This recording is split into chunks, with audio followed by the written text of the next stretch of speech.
Just take your time.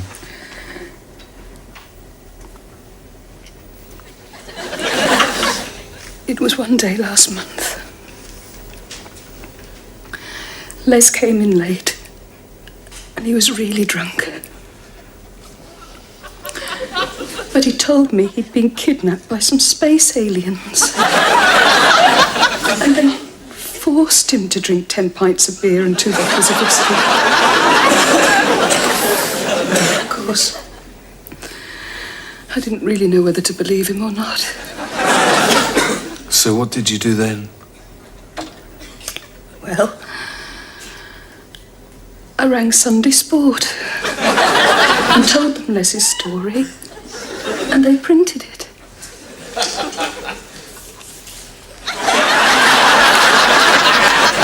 Then I knew it had to be a load of bollocks.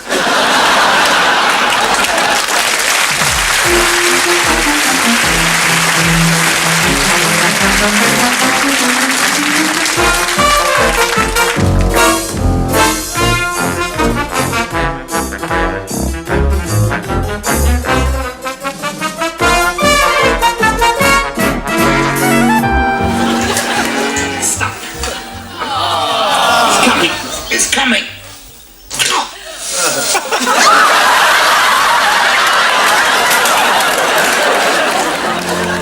Robert De Niro is Jake LaMotta in a picture about people you wouldn't want to know, with scenes you can't understand.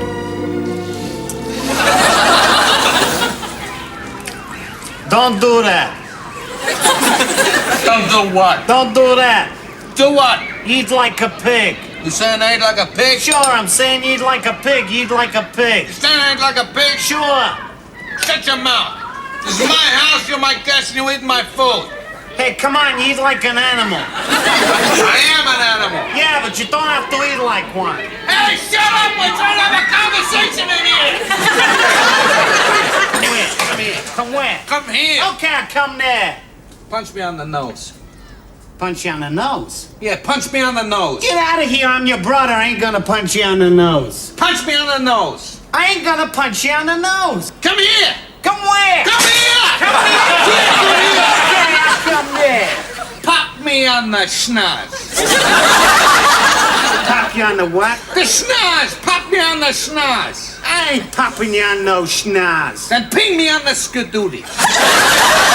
I ain't gonna pin you nowheres. What are you, faggot? No, I ain't What no are you, faggot. meatball? Okay, so I'm a meatball. So what? You sleep with my wife. I didn't sleep with you. You sleep with my wife. I didn't sleep with your wife. You sleep with my wife, because I'm out of town for a couple of days. Okay, I sleep with your wife.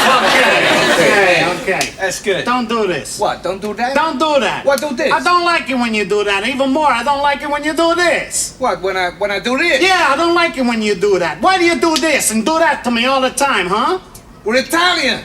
I gotta do this, I gotta do that, I gotta do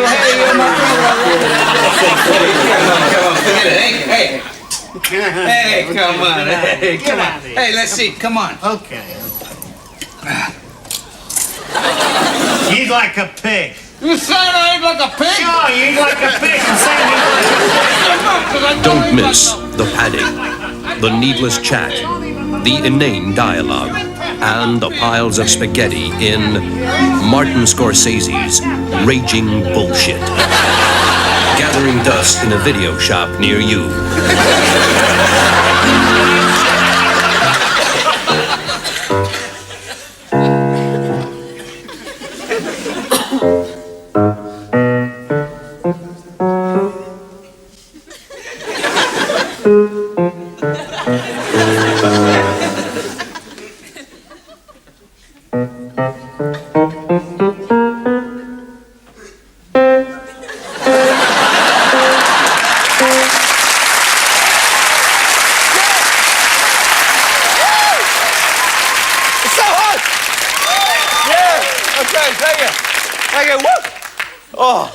I just can't wait to get this great big pair of underpants of a show on the road. Yeah, I can't wait, yeah.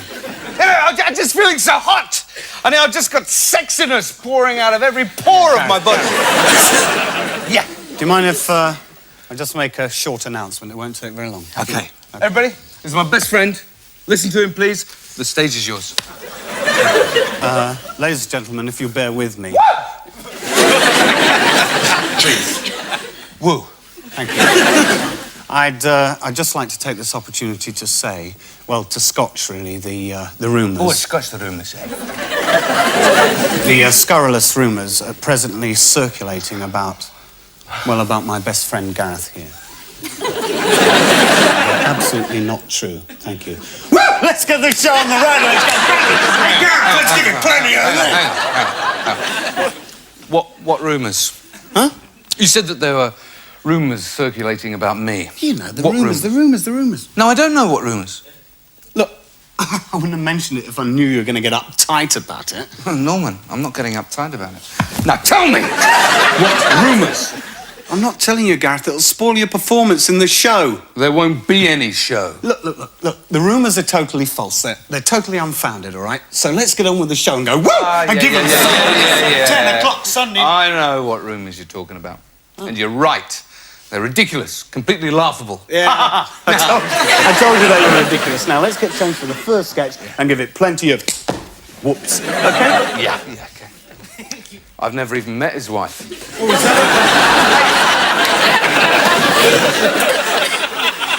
Yeah, Ron, I think we're working to a 2 CSE audience. I like them French cars as it happens.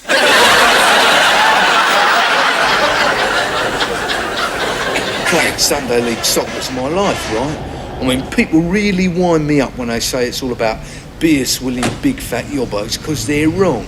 It's all about rigid self-discipline and personal fitness. He starts winding up, he keeps on winding up, and he ends up winding up. Right, wind up, right? A wind-up? Yeah, sure. You're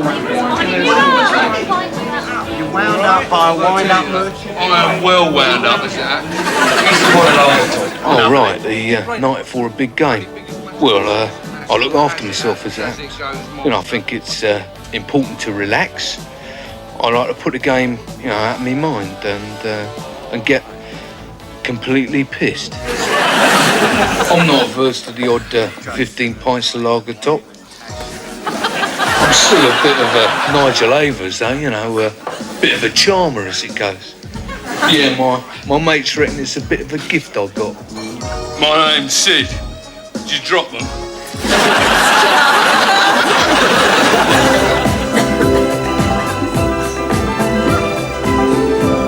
Fact is, I always pull of a Saturday night. You know, dressed like that there,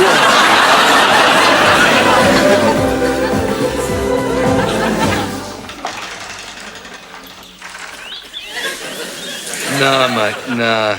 I'll never drive home if I've had a drink. Not me. I always leave the car right where it is.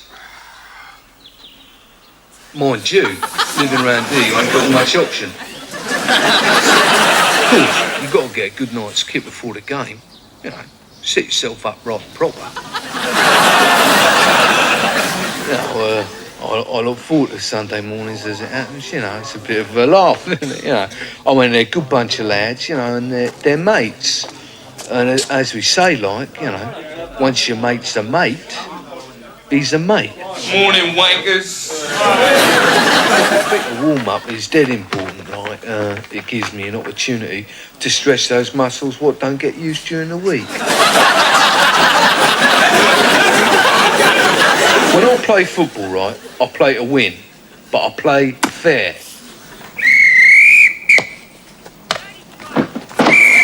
Hard, but fair. Mind you, at times, I'm a cheating bastard.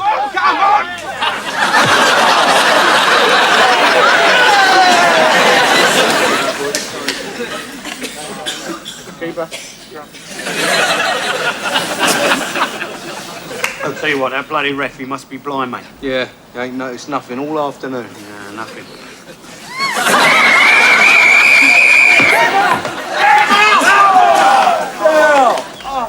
Hey, good goal, mate. Of course, I once had trials for Wimbledon, but they said I wasn't physical enough. What? Come on, ref, I went for the ball, it's diving. That's it, lad, you're off.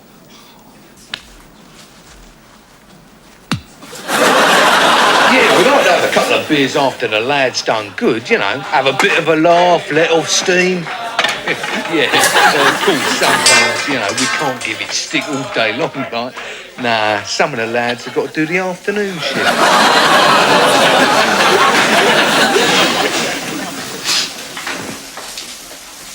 Thanks for the game, ref. That's all right, son. By the way, that was a fair tackle.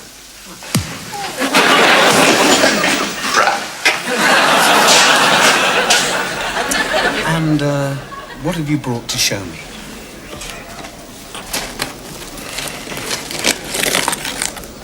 Oh, this is very interesting, yes. I think you'll find that that this opens like this. Oh, that's beautiful, look. Yes, do you know what it is? Is it a clock? No, it's not actually a clock. It is, in fact, a hamburger. Oh. Yes, and if I'm right, the top comes off like this, you see? And if I may, I'd just like to turn it over, because on the bottom we may find... Yes, you see, this thumbprint here leads me to believe that this is probably the work of Millicent Warhol from the Jolly Cooker group of eateries, probably somewhere in Lincolnshire. Lincoln? How did you come by this? Well, my son left it on the mantelpiece about 3 weeks ago, which is why I thought it was a clock. How much did your son pay for it? £1 new, old money. I see. Well, it's a very beautiful thing, I must say. It really is very beautiful, but I'm afraid, unfortunately, it's not worth very much, because there are hamburgers still in the shops for sale today, much older than this particular item.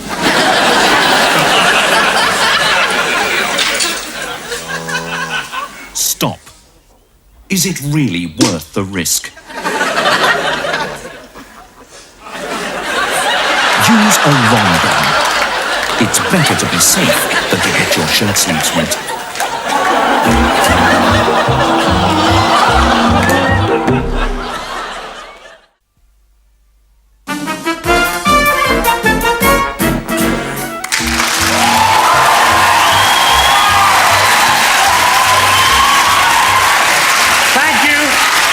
Thank you, Frank Sinatra. Well, and moving on.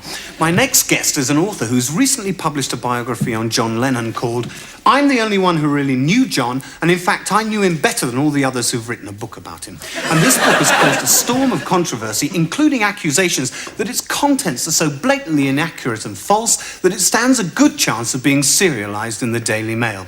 And this author is Godfrey Bowman. Mr. Bowman, good evening. Good evening. Now, Mr. Bowman, if I could say, first of all, how do you answer your critics who say that you never, in fact, ever really met John Lennon? On the contrary. I knew John very, very well, very, very well. In fact, I knew him like a brother. Yes, well, could you explain to me why, throughout your book, you refer to him as John Lemon? I beg your pardon? You call him John Lemon. His name is, in fact, John Lennon. Was it really? I mean, no, it must have been a printer's error. I see. May I quote from the book, please? Go ahead. Then John and 3 other lads formed the group that would conquer the world. Yes? Mr. Bowman, who exactly are the Bottles? The Bottles, the Fab Five. Eleanor Ragbag, it's been a hard day last night. Hey, June. Great hits. They were called the Beatles, Mr. Bowman. The Beatles, the Bottles, if you want to just nitpick over tiny inaccuracies. Yes, well, your book seems to have rather a lot of inaccuracies, doesn't it? Nonsense. Well, for a start, the Maharishi Yogi was an Indian guru, not an Afghanistan goalie. The Cavern Club is, in fact, in Liverpool, not Weston-super-Mare. And John Lennon was the rhythm guitarist, and I'm quite sure he never played the bagpipes in his life. My readers aren't worried about superfluous detail. My readers are worried about truth.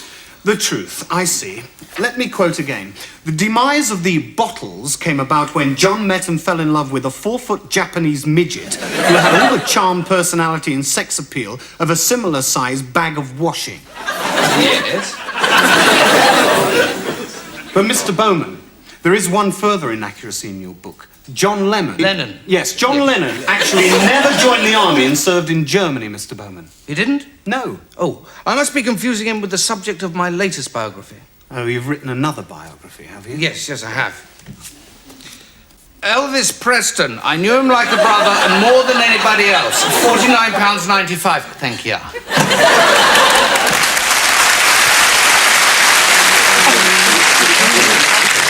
Yeah, he's sitting on something in the air with this. Colin Smedley is a man who wears purple tank tops. This was ahead of its time in terms of the narrow gauge era. Colin can talk for hours about train spotting.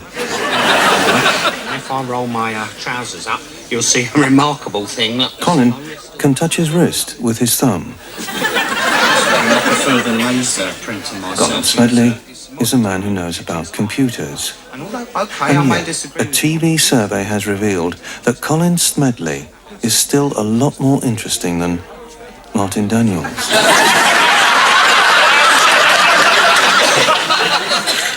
brought this along for you to have a look at. Thank you.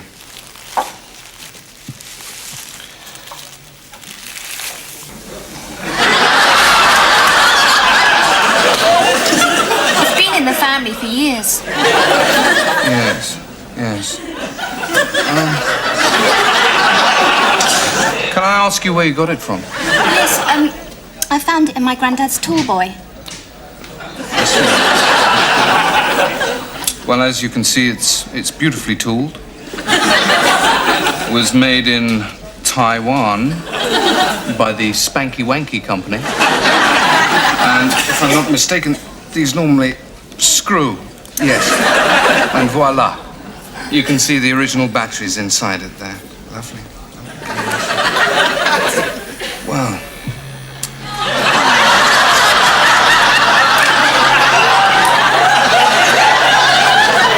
Let me tell you that this is worth its weight in gold. But have you got it insured? No. Well, I strongly recommend that you do. But up until time as you do, I'd say that you'd better keep it in a very private place. I mean, all this talk, right, about chemical spraying doing people harm, it's a load of old cobblers. I mean, I spray all my fields, don't I? And I don't see what damage it's done. You ask my brother. Isn't that right, Ted? Listen, it's difficult to laugh with your lips stitched together.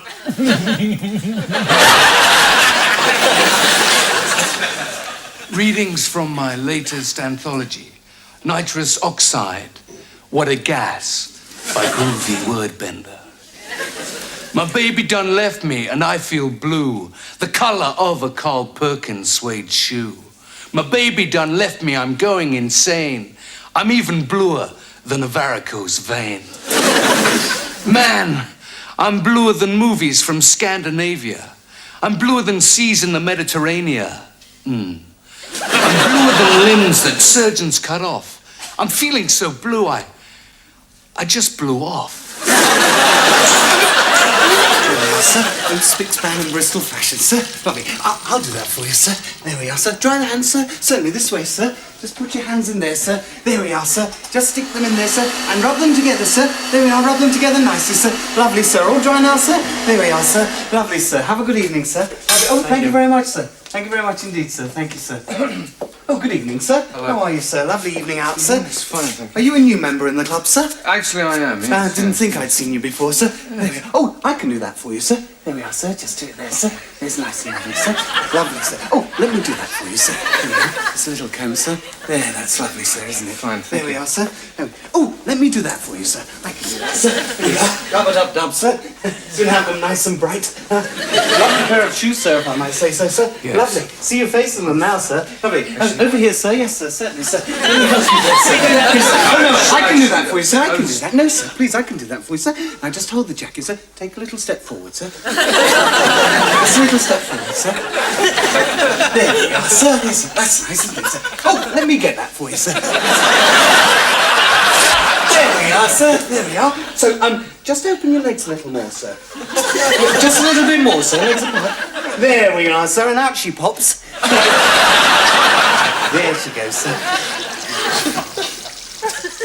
dining in the restaurant tonight, sir? Lovely food, sir. Marvellous chef, sir.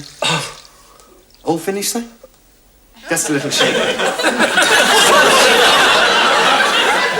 Another little shake, sir? There we are, sir. Now, just stick the bottom out a little bit, sir. Just a little, and raise the right leg, and in she goes. There we are, sir. And there we are, sir, and there we go, sir. Sir, thank you very much, sir. Lovely, sir. Always nice to meet a new member, sir.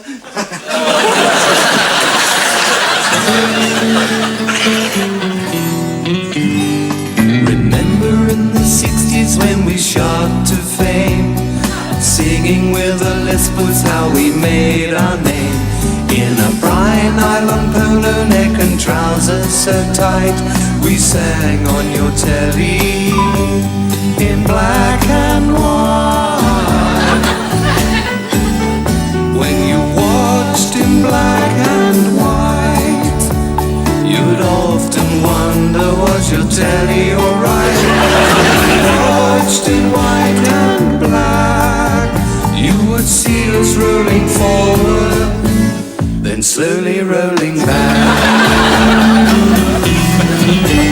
Did it make you cry? Did it make you laugh when a big black line chopped my face in half? What about mine? I ask with politeness, is this radiation? Or have you fiddled with the brightness? When you watched in black and white, you'd often wonder, was your telly alright? When you watched in white and black, we would slide to the side, and then we'd come back. The picture made us look very tall, then it made us look very small, as the snow began to fall. Or is there a pigeon on the aerial? In the days of black and white, remember how we used to say goodnight? But in case you have forgot, we all ended up as a little white.